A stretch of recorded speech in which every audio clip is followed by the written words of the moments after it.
Welcome to The Golden Hour, a podcast about aging, dignity, and the people who refuse to let either be forgotten.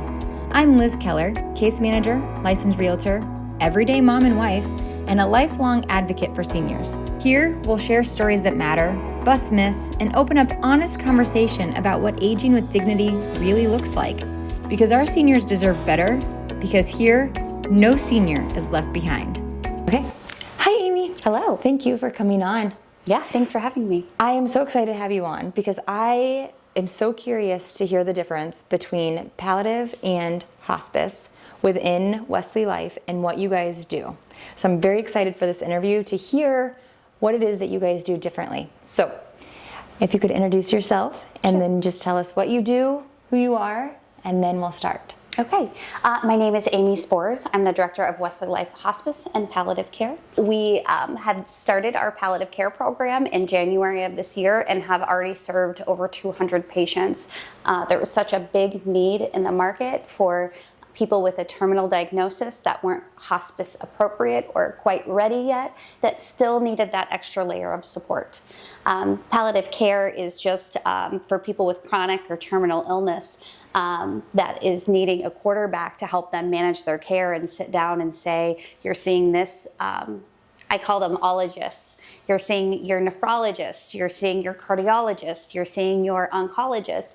But there used to be your primary care physician would help you navigate that, but those appointments have gotten so short now. So that's how palliative care is developed, is just to sit down and talk to somebody about their chronic or terminal illnesses. A lot of people have comorbidities too, and then find out what their goals and their wishes are, and then help them navigate what they want their health to look like through end of life.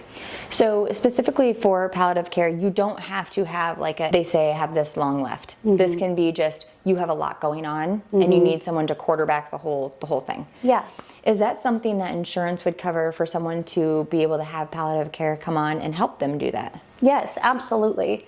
So palliative care is ran through a Medicare Part B program. So it's technically outpatient clinic. So you can bill that and you can build that however you would like. A lot of the palliative care programs in our area, they're just clinic-based or in the hospital. At WesleyLife, we've chosen to put our palliative care program at bedside. So we go into people's homes to help them navigate. Medicare Part B pays for visits at 80%, and then typically a Medicare supplement would pick up the other 20%. If you have a Medicare Advantage policy or Medicare replacement, it's the same thing. People just call them different. That would go through your insurance as normal, same as if you were to have private insurance. I think one of the things that people would worry about is how that cost is broken down and how they would pay for it. So it sounds like it is covered within all of the benefits that anybody that has these issues would be covered.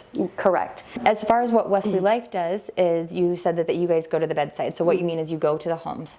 Right. Other places, they would meet you at the hospital or at a clinic. Did I understand that? Okay. Yeah. So one of the different things about our program, you asked about prognosis, so how much time somebody has.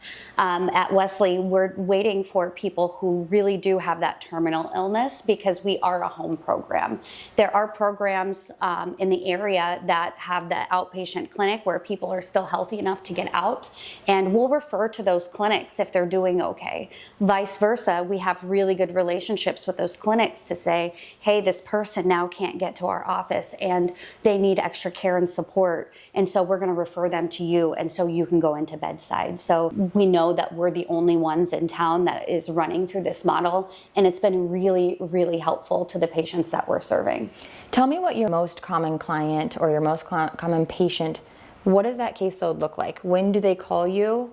And what does that look like? Is it mostly palliative? Is it hospice? What does that look like for you guys? Sure. So a lot of times when we're getting a referral in for palliative, it's somebody who's been in and out of the ER or in and out of the hospital pretty quickly, or they've been managing their terminal illness okay, but all of a sudden have had a quick change. That's typically when we're getting them, when there's a big indicator. Sometimes people will see an interview like this and they'll reach out to us and ask for it for their loved one, and we're happy to do that too. But most of the referrals that we get are physician-led. So they're from hospitalists, they're from the specialists, they're from the oncologist. We see a lot of cancer patients, a lot of Parkinson's patients, heart failure, people on dialysis, things like that. So if you could explain to me the difference of what that would be for palliative versus hospice and how you kind of break that down, deciding which program would be best for them. You would get the call from the doctor or the patient, and then you would go in and do an assessment, or how does that work? Yeah.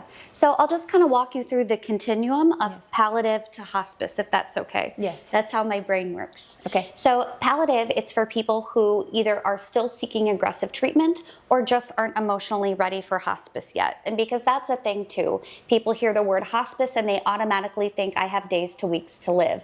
And that's not true. With Jimmy Carter passing away in the last year, he was on hospice for almost 2 years, getting all of the benefits. So that's part of palliative's job, is to help educate people in that.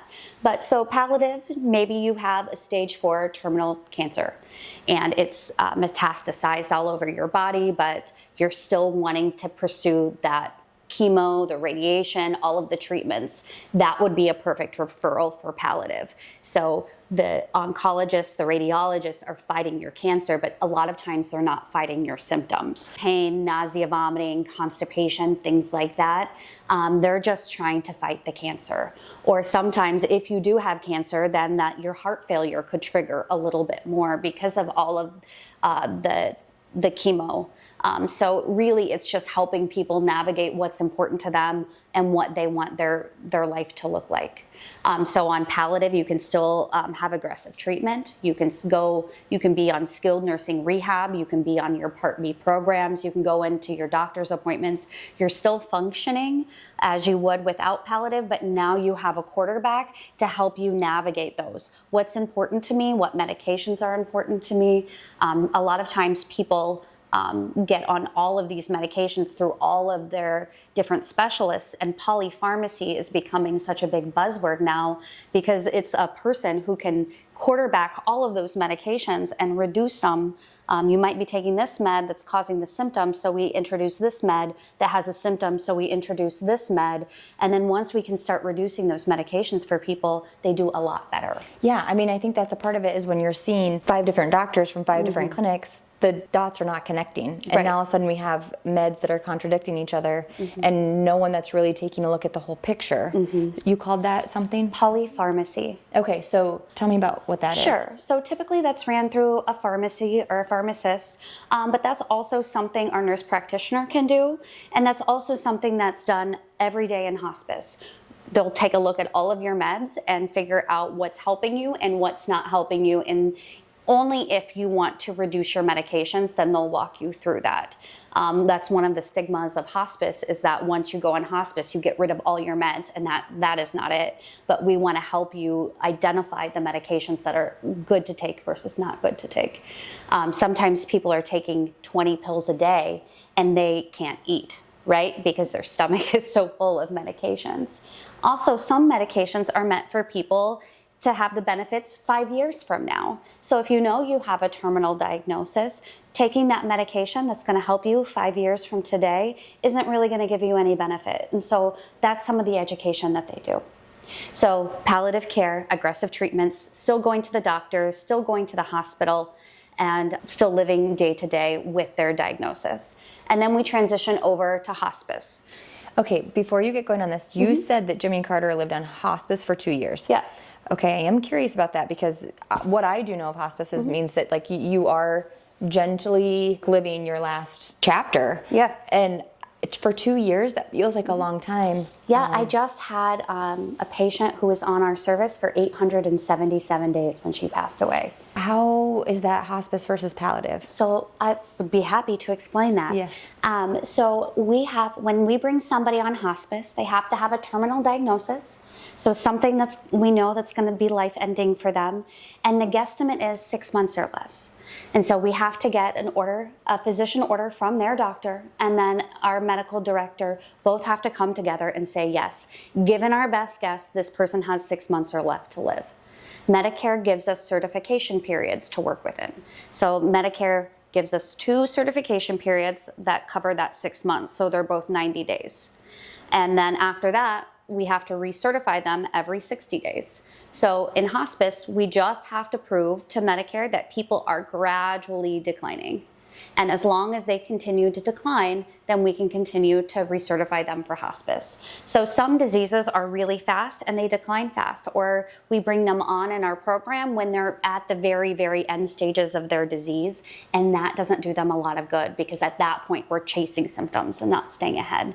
So think about if you had heart failure and you had a nurse coming to your home, checking on you twice a week and helping you stay ahead of your illnesses rather than having to wait and go to your doctor's appointment or having to go to the emergency room. They're going to help you with that preventative medicine, stay ahead. If you're starting to develop a respiratory distress, they can get you those antibiotics to help you, that pneumonia not set into your lungs. So countless studies have shown that people live happier and healthier and longer when hospice is involved because they do offer such a higher level of care. Well, I mean, it's basically having like a personal nurse practitioner looking over your care. And if someone doesn't have the family resources, I hear a lot that if someone doesn't have a social worker or a medical person in their family, they don't know what to do. They get lost in the system. I've even seen nurses that are in the hospital say, if I didn't have a nursing degree, I don't know how my family would handle this. The system, all of the systems are just so clunky. Is that fair to say? Yeah, it's really difficult to navigate. And we've both been in social work, geriatric social work, for about the same time, and you're only as good as the resources that you know. And so it's not just about being a social worker, it's about being engaged with the community and figuring out how to navigate each system, which could be really complex. Well, yes, you could Google hospice and you could get a million different options on Google, right? And I think that that's a big part of this is they all offer different things per se. Yeah.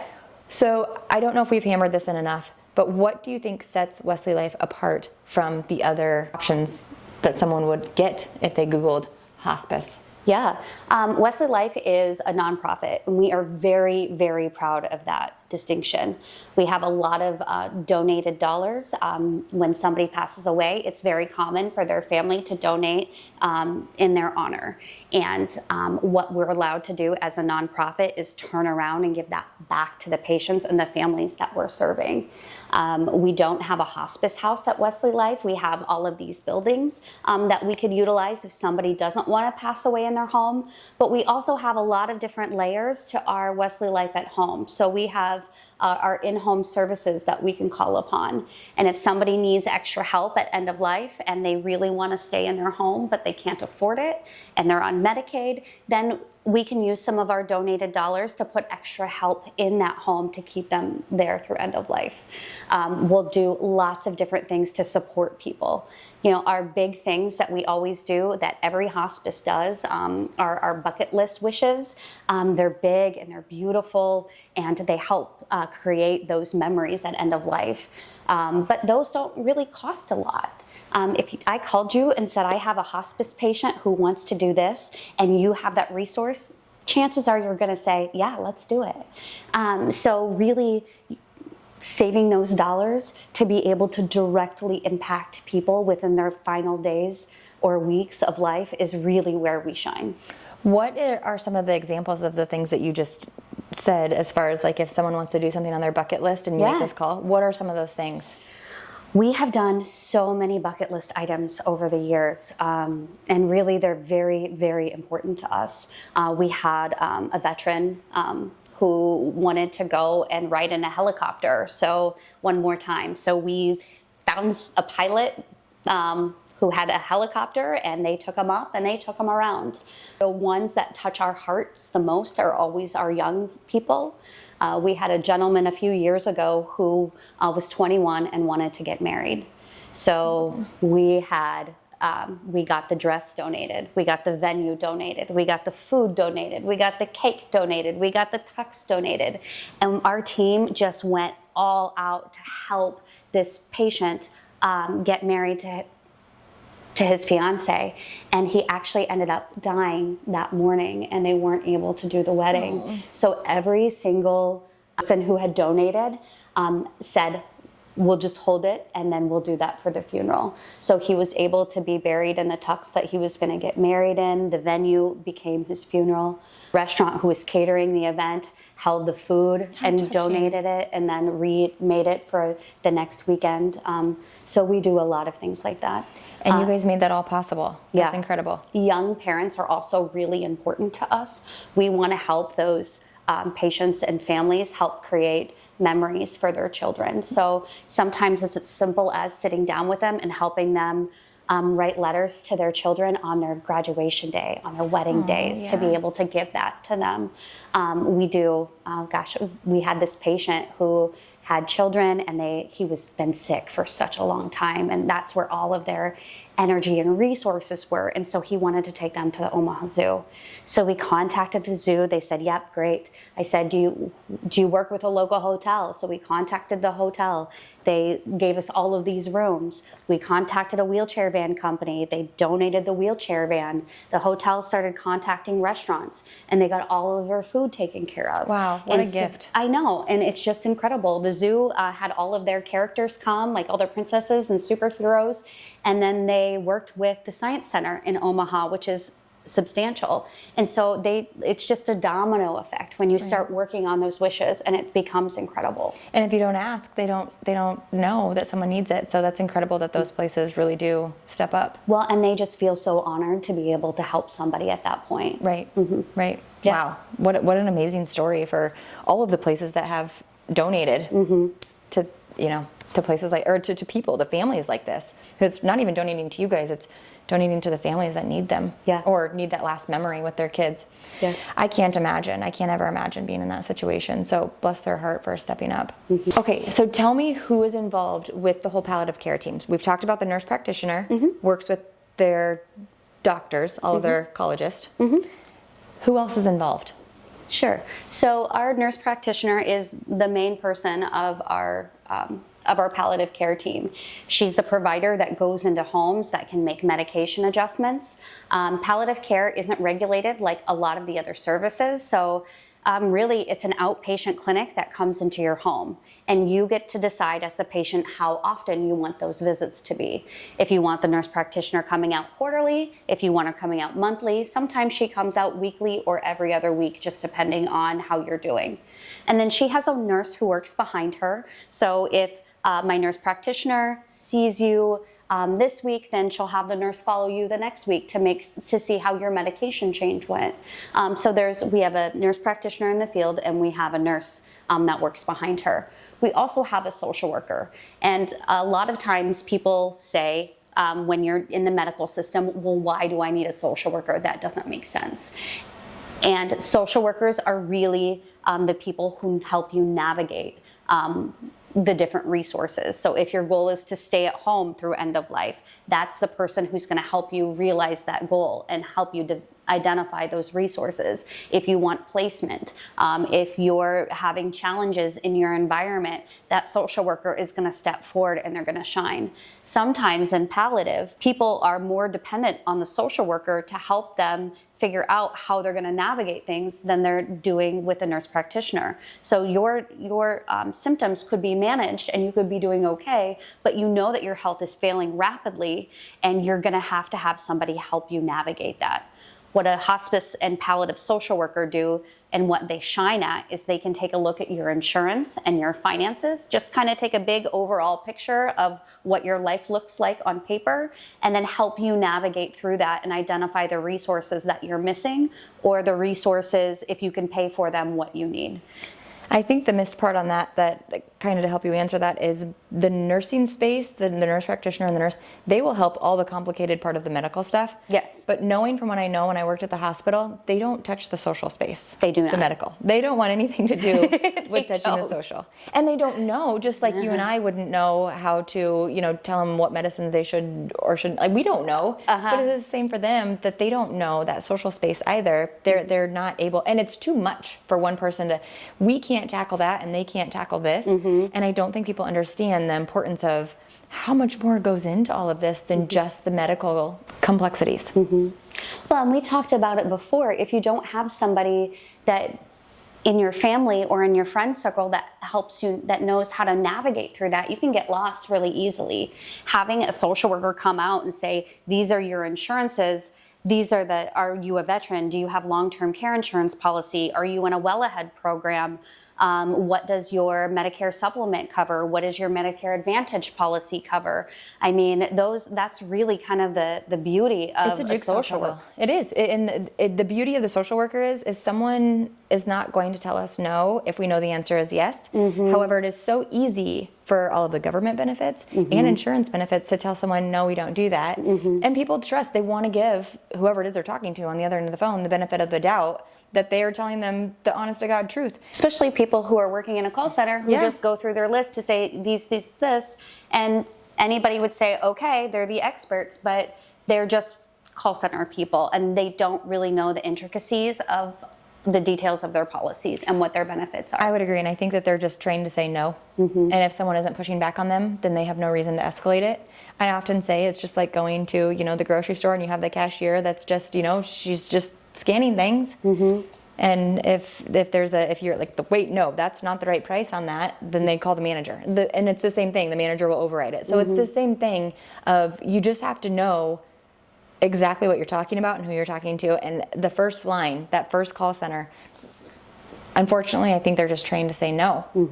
And the nurses aren't going to be the person making those calls, unfortunately. So yeah, I think the value in the social worker is really to get you through financially, socially, making sure that you're in a safe spot.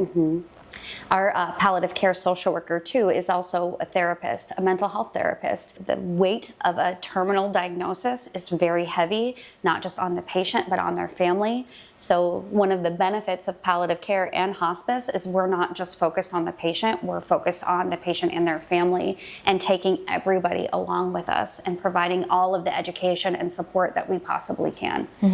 Yeah, oh, absolutely. So let's talk about advanced care planning, what that looks like. Right, that is a major component of palliative care, is the advanced care planning piece, because you're seeing that nurse practitioner, you're seeing that social worker, and they're helping you navigate these big pieces. But a lot of times people in the healthcare, when you're meeting all of these professionals, they're not asking you what your desires are. Right. They're saying, this is what's happening in your body, and this is the course of action we're gonna take. So advanced care planning, goals of care, is to sit down and say, Liz, you have stage 4 breast cancer, and you're a mom. And these are the options that are available to you, and we wanna know how you feel about that. Do you feel like people don't normally get that question? If they go to, let's say they get the diagnosis, and then they're at their doctor's office receiving this news, is that not a question that they typically ask there? I am not in that space with those people, so I can't answer that, and every provider is going to be a little bit different, but that's really where palliative care shines. We use it in a lot of different disease progression, and so it is important, and a lot of really good providers will say, hey, now's the time to bring in palliative care. They have some decisions to make because this is what's happening and this is what we're going to recommend, but we don't know if that's what they want to do or not. Is the goal of palliative care too is that they could come off of it? Like the idea is that you've got someone gets a breast cancer diagnosis and then they bring in palliative care, but then they go into remission. At that point, we can say goodbye to palliative care, right? Yeah. So that's not something that it's just like, well, we don't come in because there's not an end in sight. Right, and remembering that palliative care is an outpatient program. And so you as the patient get to navigate how often you're seen. So if you're doing okay, and we've answered the questions for you and your symptoms are managed and you feel like you've gotten all the education that you need about your disease and you feel comfortable, you can discharge yourself off of palliative and choose not to be seen. But then you can come back on whenever you're ready. So it's just like if you were to go see a podiatrist. You needed them for that one thing. Maybe you got that one thing taken care of, and then you don't need to be seen for a few years, and then you reestablish care with them. It's the same thing. Same thing with hospice is a lot of people actually graduate off of hospice, and that's not something we talk about very often. Yeah, I didn't know that. So we talked about before those people that are on hospice for a long time, more than 6 months, more than 9 months, more than a year to 2 years. Sometimes those people, so to be on hospice, here's your terminal diagnosis, and you have to continue to decline for Medicare to continue to agree that you need that service. Sometimes People will get here and we'll go to polypharmacy and we'll take them off of a lot of their medications, and then they'll even out and be able to come off of hospice. Sometimes we get people on hospice coming out of the hospital, coming off of radiation, coming off of chemo, and they're sick. And then we start getting them off of those medications, and then they start doing better. And so those people will come off of hospice. Sometimes people just need a higher level of care because they're not caring for themselves. Yeah. So then hospice gets involved. We bring in our nurses, our social workers, our home health aides, music therapy, massage therapy, volunteers, spiritual care. Hospice comes with this incredible football team. Yeah. And so once people start getting care and eyes on them and reliable meals, a lot of times then people's health will improve. My great aunt is a great example. She is upstairs. She fell and broke her hip. She was living at home. She wasn't eating. She wasn't caring for herself. She had a fall, and right now she's up there finishing off her second lunch. That's probably more calories than she would consume in a few days is what she's consuming now, because she's now in the appropriate level of care. Right. And that would be a good place for her trial run, for her to decide if something like this is a good fit. Right. And now she's saying how she realizes how depressed she was because she didn't have that socialization. And, she does live with family there, but it's still not the same as everybody gets in their routine when they're within their family. So, this has activities that are age appropriate, 3 meals a day, snacks. There are people in and out. The energy level is just a lot different than somebody who's living in their home. Right. Well, it's sad seeing that the isolation of, I'm not saying your aunt, but people in particular. I was just visiting with someone that doesn't see people for months, and she doesn't leave her bed. And how terribly sad is that? And honestly, just maybe having hospice come in and having people around you brings out a whole new life in you, because there's just people talking to you. Absolutely. So it's very sad that the hospice houses aren't able to survive based off of financial burden or the financial burden. If someone is with you guys on the hospice and they don't want to die at home and they need to be in a space, what does that look like as far as what you guys have to offer for them? We have, at WesleyLife, we have 6 communities in our hospice footprint. So we have Wesley on Grand, where we're seated right now. We have Edgewater, Brio, Park Center, the Village, and the cottages down in Pella. So at any time, we can work on transferring one of our hospice patients into our buildings.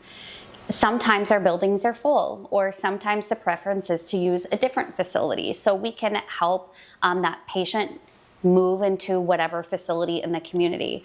WesleyLife, just because we have our own communities, we're still an at-home program, and we're under the same umbrella, but we're separate. So we'll go into homes, we'll go into our buildings, we'll go into any other buildings, really anywhere that patient calls home. So if somebody doesn't want to die in home, we can work on placement for them. Or if there is a specific hospice house where their family uses and they have that connection and they feel really passionate about them, we can discharge them to that hospice house too. What is the cost usually of that though? Is there a pretty significant cost to someone coming into your space if there's some reason that they don't want to die at home? What does that look like for them to come into one of your communities to be able to stay there while making this transition? Sure. That's a really tricky thing. So there are 4 hospice houses within our hospice footprint. We have 2 here in the metro. There's the Israel House up in Ames, and then there's one down in Pella. So those all have different varying prices. Medicare used to pay for people to stay in a hospice house through end of life, and that's no longer the situation. So most of the time, not all the time, but most of the time, that room and board has to be paid by the patient and the family. So hospice houses have to have a foundation, but as you and I know, those hospice rooms are getting fewer and far between with the hospice houses shutting down. So those beds are really hard to get into if there is an opening. Hospice can use a hospice house when they're general inpatient level of care, they're coming into an acute setting. So if a hospice if the hospice patient needs aggressive symptom management and we can't take care of it in the home, we can transfer a patient to a hospice house, and that's really what they want to hold those beds for, because that's the most important thing. Yeah. But if they had to transfer into one of our buildings or any building, we would really sit down, our social workers would sit down and talk about what their resources are, what could they afford, if they do have Medicaid, if they have long-term care insurance, if they do have the ability to pay, then we'll help them navigate that. If they don't have the ability to pay, then we can lean really heavily on our philanthropy department, just to help them mitigate some of those costs. A really good example of when we would step in from a philanthropy setting is we'll have somebody in a skilled nursing rehab that Medicare pays for. All of a sudden they've had a big change of condition, so maybe they had a stroke or a heart attack, and now they're actively dying. Well, that patient doesn't deserve to be put in an ambulance at that point and transfer home. If that's the goal, we will absolutely do it. But then some of our room and board in a facility can be really high. And so those patients and families can't afford that. So then that's when our philanthropy will step in and say, we'll go ahead and take care of your room and board if you can't, so that patient can stay there through end of life. Same thing with our in-home services. WesleyLife has a beautiful in-home service that provides up to 24-hour care.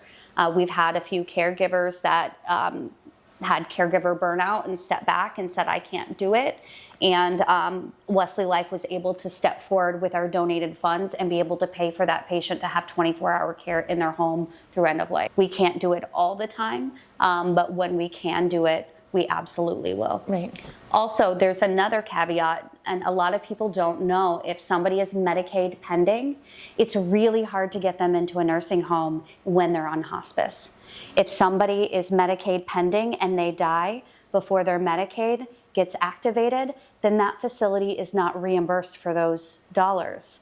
And so we'll have a patient who now is Medicaid pending and needs placement immediately, and facilities don't want to take them. Right. So hospice, if we can step forward and say, we will take that risk with the facility and help them navigate that, just to be able to get that patient a level of care. I've worked in hospice for 16 years, and I've never heard of another agency that's willing to step forward and financially support people through end of life. And that's really our goal and our passion at WesleyLife, is to be able to provide the right amount of care at the right time for the patients that are in our care. That's amazing. It really is, because we have to have people that will step forward and be able to, and it sounds like it wouldn't be possible without donors. Absolutely. And these donations we're getting are $50, $100, $500, and those $500 are rare. So when somebody donates from a funeral and sends us a few $100s, we really make that stretch. And, that adds up. And so we can be able to care for people. But that you're right, it's not that much. And these providers cost a lot. And that's not a bad thing that they cost a lot. It's just that's how they're making a living. So we can't ask that this is donated time on their part. So that's incredible that people are donating and willing to help step up to that. Thank you so much. That's been very helpful to understand the difference between palliative and hospice, and really what WesleyLife is doing. I don't think people know that this is an option of all of the things that you guys are giving and doing and providing for the community. Yeah, our WesleyLife at Home program, we have home care, we have hospice, we have the Polk County Public Health Contract, we have our in-home services, we have Meals on Wheels. So our breadth over the community is incredible. The one thing we didn't have to be able to fully wrap our arm around those people was palliative care. So we had all of these people coming off of skilled or coming off of our home care that were hospice appropriate, but just weren't ready for hospice yet. So then they just float in this void until we could pick them up for hospice. So now we're really able to follow them through end of life, whatever they want their journey to look like. So now we can fully wrap our arms around them. It's really incredible. Yeah, I would agree. Thank you so much. Thank you for having me. This is great. Yeah. And I think that the community needs to know about this program. It's hard to get it out if people aren't coming to you looking for the information. So this is super helpful to run into and work alongside of you. Yeah. Thank you. Yeah.